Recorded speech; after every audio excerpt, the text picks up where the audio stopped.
3.8 volts.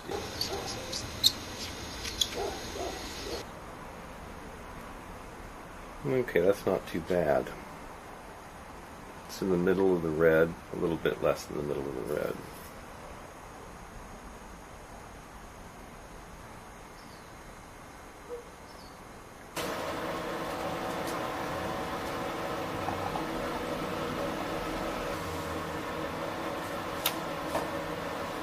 As you can see, this battery shows it's got about 1,000 cranking amps.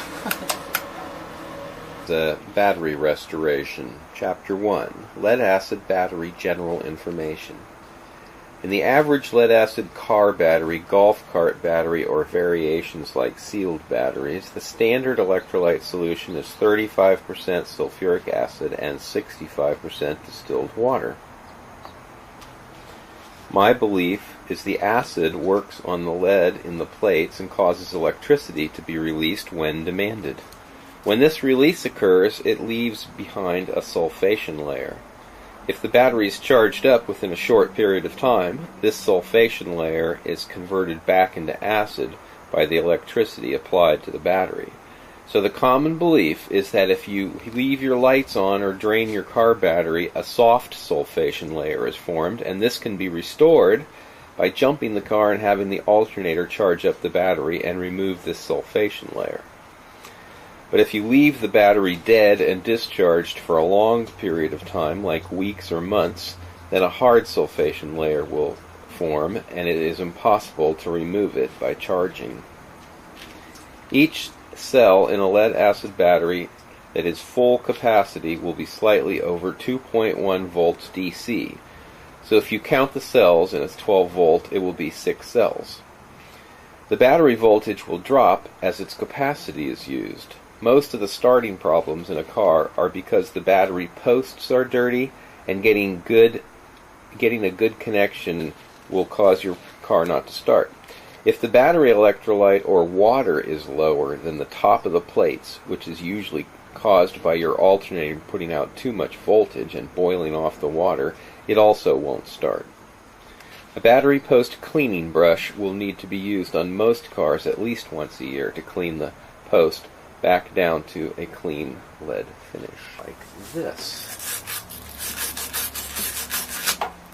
Okay, I don't have much hope for this battery.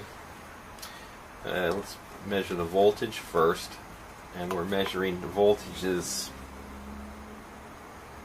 2.1, right? Electrolyte's fairly clear, and it's not, the bulb isn't coming off the bottom.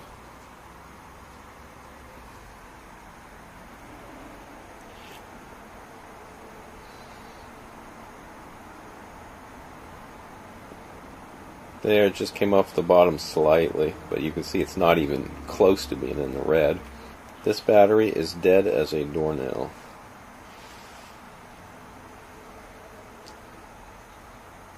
The electrolyte looks a little muddy here. Chapter 2, Battery Assessment and Testing.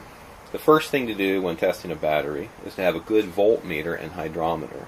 The multimeters can be had for around $20 or a little more at Home Depot, or $6 at Harbor Freight, and will be very helpful when diagnosing electrical problems in cars and with alternating current in homes.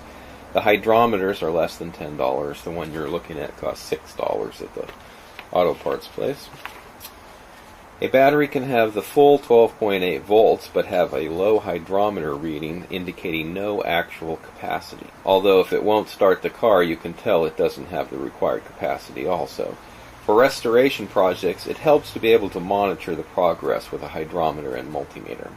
First check the voltage, and then check each cell with the hydrometer levels, and clean the top of the battery and clean the battery post so you get a good connection with the charger. Look for cracked cases, bulged cases, indicating the sulfation has pushed the plates out and deformed them. Pop the caps off the top of the battery and examine the electrolyte levels. If the water is low, add distilled to at least a 1/4 inch above the lead plates. Voltmeter's running at 17.32 volts. Put it on the 40 amp boost rate, which is why it's so high.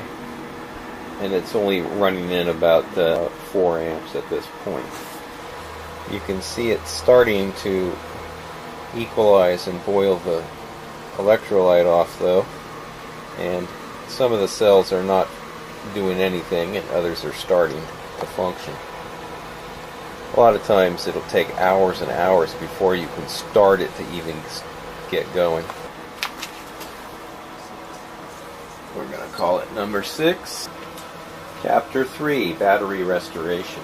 A car alternator cannot restore a battery to full capacity because it cannot reverse sulfation, as its maximum voltage is usually 13.5 to 14.5 volts, and it's not enough to get to a state of equalization, which is around 16 volts on a 12-volt battery. Charging a battery up will not restore its capacity unless it includes an equalization charging. So a trickle charger, a 2-amp charger, or any charger that will not get the battery to 16 volts after extensive charging will have little effect on a hard sulfation, and as such will not restore the battery's capacity. There are 3 ways to remove the sulfation from my research, and they are as follows. 1. Battery equalization. This technique has been used by off-grid solar system owners for a long time to preserve the life of their expensive lead-acid batteries, some of which cost in excess of $3,000. I mean, for the whole battery bank it would be $3,000. If you had 12 batteries and they were $350 a piece, you'd be spending a lot of money on batteries. And considering their average life is 5 years, you do everything you can not to spend the money every 5 years. The charger or solar panels are applied to the battery to get it to the required voltage to start to see the cells gassing and boiling, which will be above 15 volts on a 12-volt battery. Of course, high voltages will push electricity into a lower voltage battery, and sometimes high currents will also be pushed in. This causes heat, and heat must be avoided. If the battery gets warm, that is fine, but stop charging and let it cool down if it gets hot, as if it gets too hot it can destroy the battery. The equalization will eventually get to the point where the voltage is high, but amperage is very low, like less than 2 amps, and almost no heat is produced. This process may be continued for many hours to get the best results. 2. The battery can have chemical additives like the old VX6 or the modern Charge It or battery equalizer, which are products that have aluminum sulfate or cadmium sulfate in them to cause the sulfation to be removed. I've used alum or aluminum sulfate.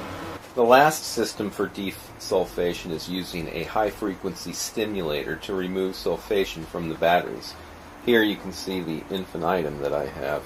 It's got a red LED light on it, and when the battery voltage gets up above 12, then it turns to green, as you can see.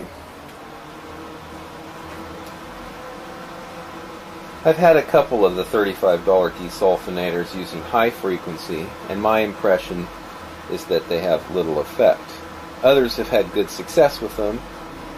Initially, if the battery is completely dead and has sat for a long time, I would use a high amperage voltage charge to start it going, and it may take hours to get going. Any reading on the charger showing some amperage is being delivered to the battery is where it's going to be starting to charge. And you can see in this particular case, the charger has started to get up to 10 amps. If it won't take a charge, I would use jumper cables to a good known battery and start the charger charging for 15 minutes and disconnect it and see if it will start charging on its own. Some chargers won't charge a battery it can't see, and often it can't see a battery with less than 4 volts. Once it starts charging, I would lower the amperage setting and let it go for 8 hours or so and see what voltage it will eventually get up to and what the hydrometer readings it gets to for each cell are. I would take my dead battery and charge it up initially to as high as it will go, and then do 2 cycles where I discharged it down to 10 volts and recharged it to get as much of the sulfation converted as possible. After it has been restored to its best possible state through the cycle, the voltage should get to around 12.8 volts, and the hydrometer should get to about 1250. And a testing on the car will show if its capacity is okay or not. I mean, you should be able to start the car easily. You can see the Harbor Freight's fairly accurate.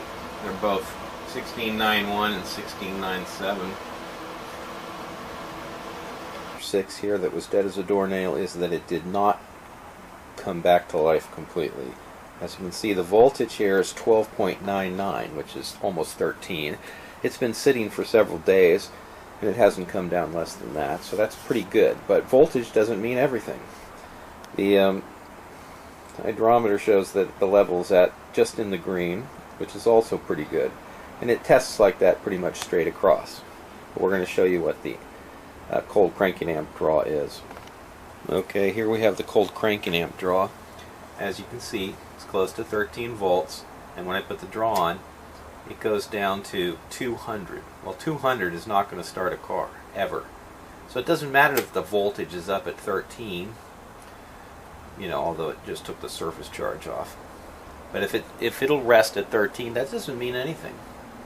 If the capacity isn't there, it's not going to start a car. You need about 600 to start the car. So this battery is not coming back. It's come back remarkably, considering it had nothing to start with and it sat for years. It has come back remarkably in that regard, but it did not come back enough to be serviceable as a battery. Battery here is from 04, August of 2004. We're going to load test it, sitting in the pile for a bunch of years. It's running at 3 volts, 4 volts, and when I put the tester on it, it's over 600 cold cranking amps.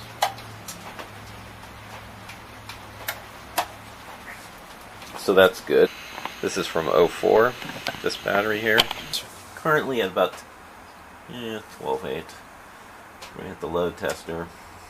You can see that it's running about 800. It's taking some of the surface charge and keeping it on dropping, but it's sticking at about above 600.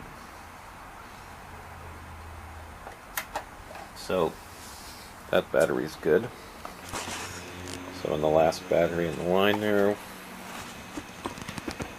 this one here is from 2000, I think.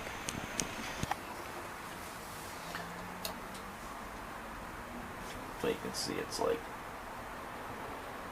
it's staying up at, well, it's dropping a little bit, but it's around 600.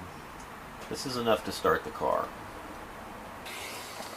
Okay, and the interstate on the end, number 4 there. I'll load test it. It's dropping, it's just taking some of the surface charge off. But you see it has settled out, and it is still staying at about 900 cold cranking amps. So plenty of juice in that battery. All 4 of these batteries were restored from a junk pile where they'd been sitting for 3 to 5 years, and they're all around 2000, 2002, 2004.